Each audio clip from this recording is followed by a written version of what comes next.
Lucas 13, do versículo 6 ao 9. Jesus ensinando aos seus discípulos, andando pelo caminho, encontra uma figueira seca.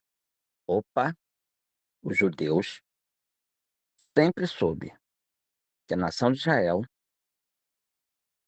era simbolizada pela figueira.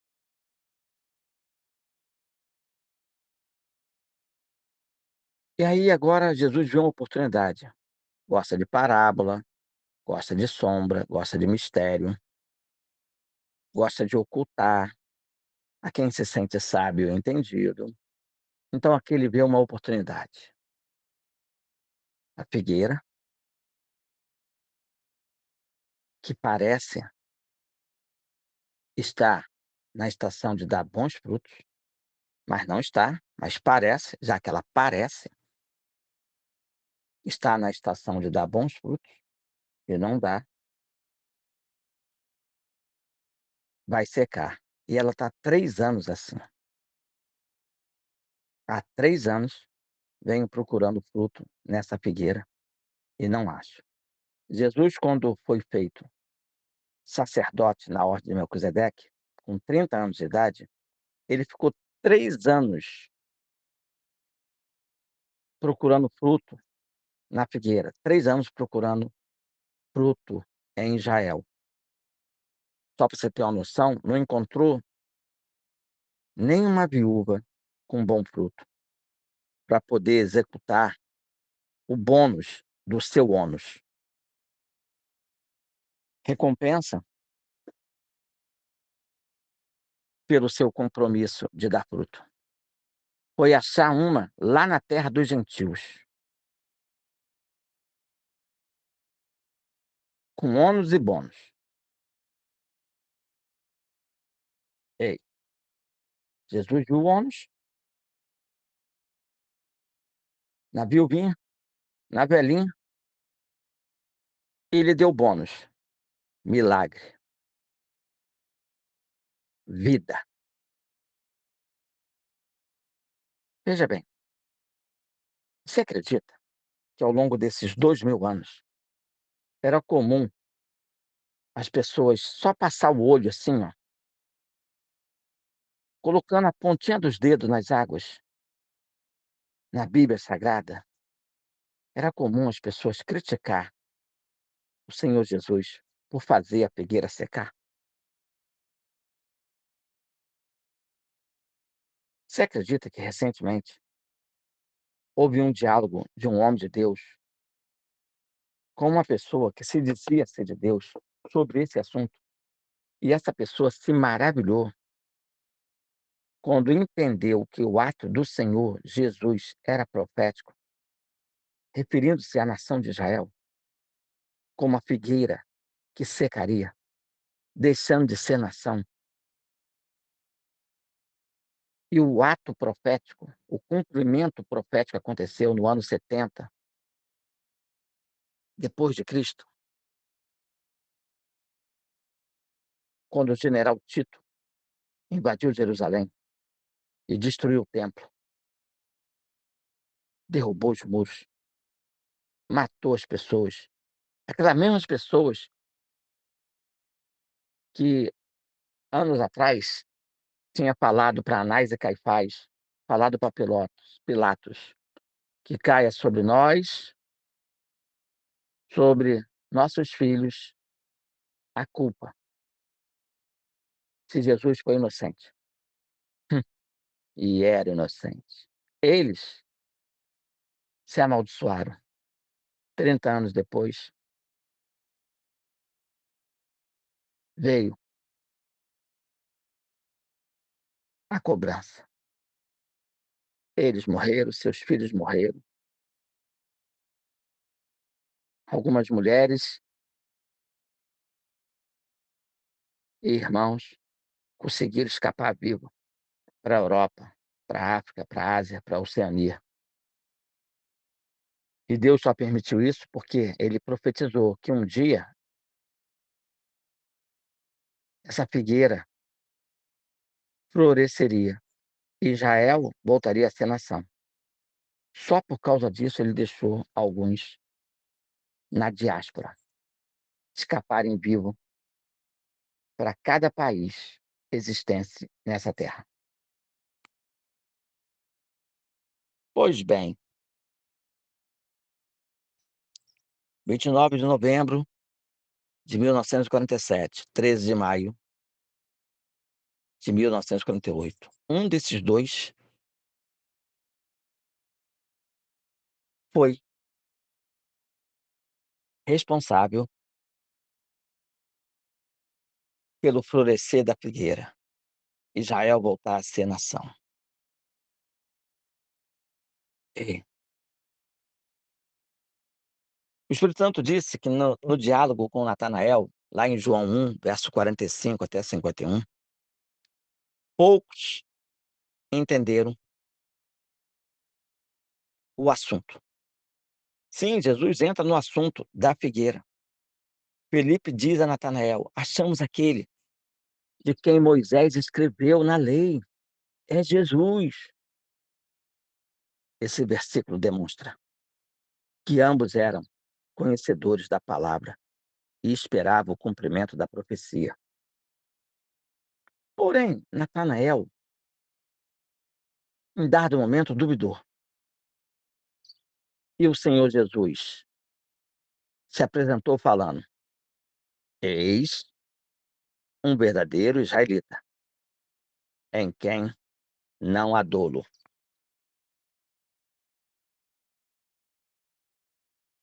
Não há dolo significa fazer alguma coisa errada, pensando que estava fazendo o correto.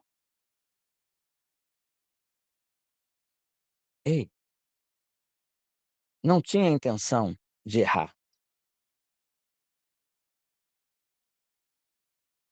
Não há dolo significa fazer coisa errada pensando que está fazendo a coisa certa, sem a intenção de errar. Mas isso não exime o homem da culpa, pela qual precisa se redimir. Natanael perguntou: de onde tu me conhece? E Jesus disse: te vi enquanto estavas debaixo da figueira. Natanael disse: Hum, mestre, mestre, tu és o filho de Deus, tu és o rei de Israel. O Espírito Santo quer te fazer entender o que aconteceu ali, coisa que a maioria ainda não entendeu. Israel é uma nação que foi plantada por Deus para ser uma nação sacerdotal. Ou seja, através dela, o homem teria conhecimento de Deus, Deus vivo. Homens judaicos e gentílicos, e entrariam para a mesma aliança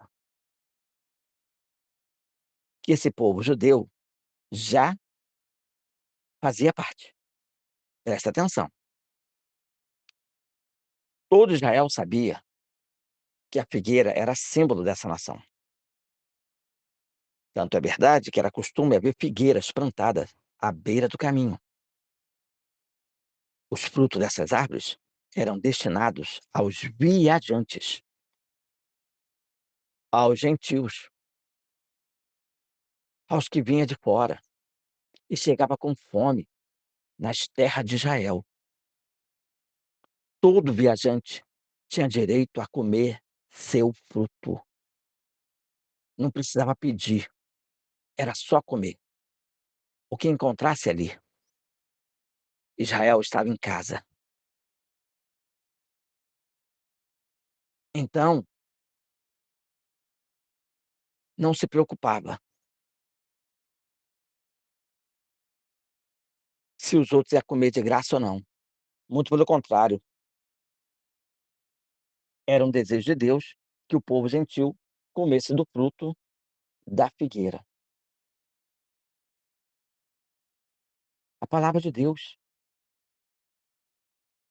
A palavra de Deus dizia que o fruto da figueira tinha que ser de graça para os gentios, para os peregrinos, para os viajantes.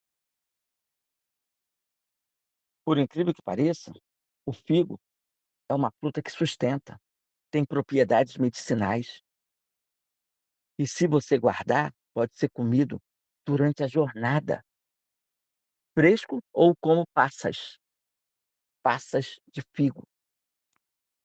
Como antigamente a Chocolate Garoto fazia bombom com passas de figo. Hoje não faz mais, porque ficou caro demais.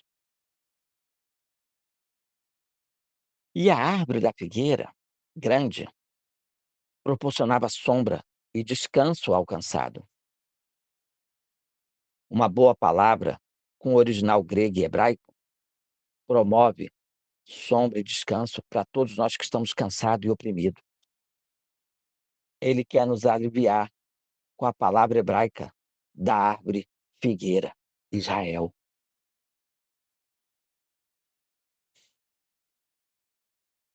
A nação de Israel, como figueira, tinha que fazer isso, trazer sombra e descanso para o povo do mundo. Foi plantada para dar frutos espirituais e atrair vidas do mundo inteiro para Deus. Os frutos da figueira representam a ação do Espírito Santo em favor do homem. Foi o que aconteceu com Raabe, cananeia, de Jericó, que veio a ser de Israel. E a partir daí, com a sua família, pertencer à linhagem real da família de Jesus. Foi assim que aconteceu com Ruth, a moabita, outra estrangeira que veio a pertencer à família real de Judá, de Jesus. Ruth, Boaz, 3, 4 gerações para frente, já estava gerando Davi, o leão de Judá. Ei, tantos outros foram agregados. Quando Deus tirou o povo judeu do Egito, tirou o estrangeiro também. A ideia era essa: agregar a figueira, Israel, judeus e gentios, escolhido por Deus. Os que estavam reprovados por Deus, como os cananeus, jebuseus, gigazeus, amalequitas, foram todos exterminados, todos mortos. Deus queria colocar na figueira Israel, judeus e gentios escolhidos por Deus. Deus escolheu os judeus para apresentar Deus aos gentios e levá-los para a figueira, a fim de todos ser Israel de Deus. Então, quando a pessoa se afasta do Senhor, deixa de dar frutos espirituais, é uma figueira seca. Mas Deus quer restaurar, quer dar um tempo determinado, ser longânimo, para que ela volte a florescer e dar fruto. Jesus chega na nação de Israel e não vê fruto algum em 3 anos. Então já sei o que eu vou fazer. Vou pegar essa árvore aqui, a figueira que está seca, ou que tá viva, com aparência de que tem fruto, mas não tem. Vou secar ela. Israel naquela época parecia dar fruto. Gamaliel, Saulo, Anás, Caifás, fariseus, saduceus, escribas, levitas, templo. Parecia dar fruto, mas não dava. Jesus falou: "Vocês têm que superar esses religiosos, senão vocês também vão secar, que nem eles". Deus secou a figueira para falar que vou secar a nação de Israel. Vai deixar de ser nação, vai ser uma figueira seca, sem frutos. mas um dia ela vai florescer. Para que que vai ocupar a terra em vão, sem dar fruto? Não, vou desocupar, vou dar espaço para outro. Deu espaço para nós, os gentios. Tirou os ramos naturais e enxertou nós, os jambuzeiros, que não tinha valor nenhum. Só que enxertou, e com milagre, porque quando você enxerta coisa ruim numa árvore boa, a tendência é a árvore boa ficar ruim. Mas quando a árvore boa é Deus, a tendência é você ficar bom. "Ah, mas se eu não quero ficar bom", você é arrancado facilmente, seca facilmente, mais fácil do que os judeus, ramo natural da figueira Israel. É assim que está na Bíblia. Ei, agora voltando a Natanael, que estava debaixo da figueira. Por que Natanael estava debaixo da figueira? E por que era errado fazer isso? Primeiro, sendo um verdadeiro israelita, ou seja, nascido na terra de Israel, não sendo gentil, não sendo estrangeiro, agregado a ela, não deveria estar preocupado em procurar frutos no lugar destinado ao estrangeiro. Estava ali procurando fruto num lugar destinado ao estrangeiro. Não poderia fazer isso. Era para o estrangeiro. A lei era: quer comer fruto da figueira? Vai na feira de Israel, vai na feira de Jerusalém, vai na feira destinada aos judeus. Ali você vai poder comer do fruto. Agora, da árvore que foi destinada para o estrangeiro, para o gentil, você não vai comer. Está errado, você não vai conseguir. Já percebeu a dificuldade que os judeus têm hoje de comer de um fruto que foi destinado para nós, os gentios, o evangelho, o Novo Testamento? Fruto da figueira destinado para os gentios. Novo Testamento. Os judeus não conseguem comer desse fruto. Está procurando fruto no lugar errado, destinado para nós. Não vai comer. Só que Natanael não tinha dolo nisso. Estava fazendo errado, achando que estava certo. Sua alma tinha fome de Deus. Sua carne tinha fome do fruto. Mas como Israel não tinha mais fruto para o seu próprio povo, nem para a alma e nem para o físico, ele foi procurar no lugar reservado ao gentio. Mas também não achou. Deus havia secado aquela figueira. Natanael foi procurar figos naquela figueira que aparentemente tinha fruto, mas não tinha. E Jesus secou. Ele foi lá e sentou lá, desolado, debaixo da figueira seca, sem fruto algum. Olha que revelação. Olha que coisa maravilhosa estou te trazendo. Agora olha só, Lucas 13, versos 6 ao 9. Um vinhateiro pediu para deixar mais um ano aquela figueira na terra de vinho, de videira, de vinho novo, Novo Testamento. Se não desse fruto, ela seria cortada. Olha Mateus 21, verso 18. A figueira secou-se imediatamente. Pô, mas por que na passagem de Lucas foi pedido um ano? Porque ali era uma parábola. Jesus estava profetizando o que iria acontecer. E em Mateus foi um sinal. Em Lucas foi uma parábola. Em Mateus foi uma realidade, um sinal. Ei, presta bem atenção. Deus foi longânimo com a figueira, foi longânimo com Israel, contou a parábola, deu um sinal, secando a figueira, e na sua questão longânima, deu bastante anos para essa figueira dar fruto. Não deu só 1 ano, deu bastante anos. 40 anos, aquele mesmo 40 anos do deserto. Não deu fruto, foi cortado. Estava ocupando a terra em vão. Não servia para ser nação sacerdotal, nação profética, reino do Senhor. A figueira secou, literalmente, General Tito. Mas havia uma promessa. Ela iria florescer diante da última geração. Última geração em relação a quê? Em relação à redenção, à vinda de Jesus, ao arrebatamento da igreja, profetizado por Paulo. Nós, os vivos, seremos arrebatados.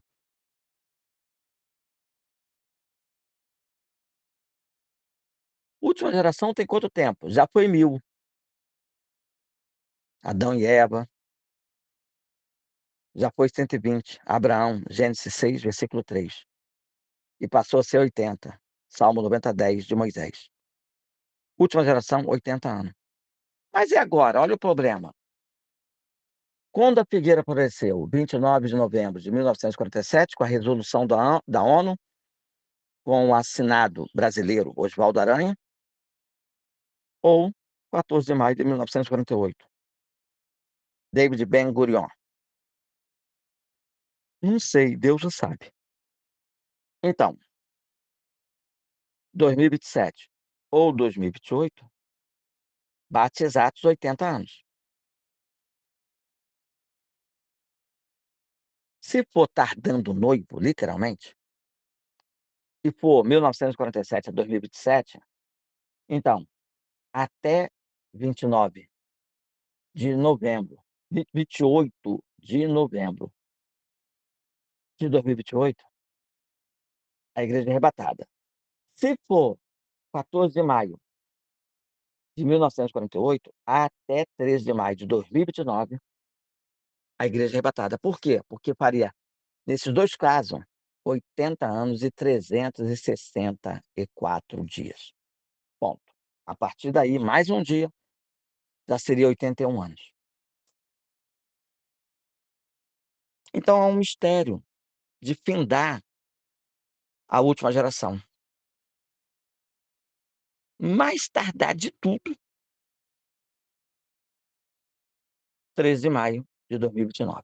Ponto. Aí tem Deus pedindo a gente para orar. Ora, ora, todo dia. Acelera a sua vinda, acelera a sua vinda, acelera a sua vinda. Ora, ora, ora. Jesus, acelera a sua vinda, acelera, que seja hoje, hoje, hoje. Então, dentro de hoje, até 13 de maio de 2029, se dá a nossa redenção. A gente pode acelerar com oração. Pode ser hoje a volta do Rei. Pode ser hoje a volta do Rei, porque há um pedido para orarmos assim. Gente, que revelação. Essa madrugada foi tensa, com regras, disciplinas, ônus e bônus. Se a gente atentar para o ônus, estando compromissado com Deus, em crescer na graça e no conhecimento, em aprender para ensinar, teremos o bônus de Deus nos salvar. Em nome de Jesus. Em nome de Jesus. E não só nós, mas a nossa família consanguínea e a nossa família eclesiástica. Nossos descendentes consanguíneos, nossos descendentes eclesiásticos. Fazendo isso, a gente se salva, juntamente com eles. É assim que está na Bíblia: ônus e bônus. Compromisso, regra, ônus, bônus, recompensa da parte de Deus para com nossa fidelidade, de crescer na graça e no conhecimento, aprender e ensinar, compartilhar o que recebemos do Senhor, em nome de Jesus. Amém. Ricardo Luiz, muito feliz.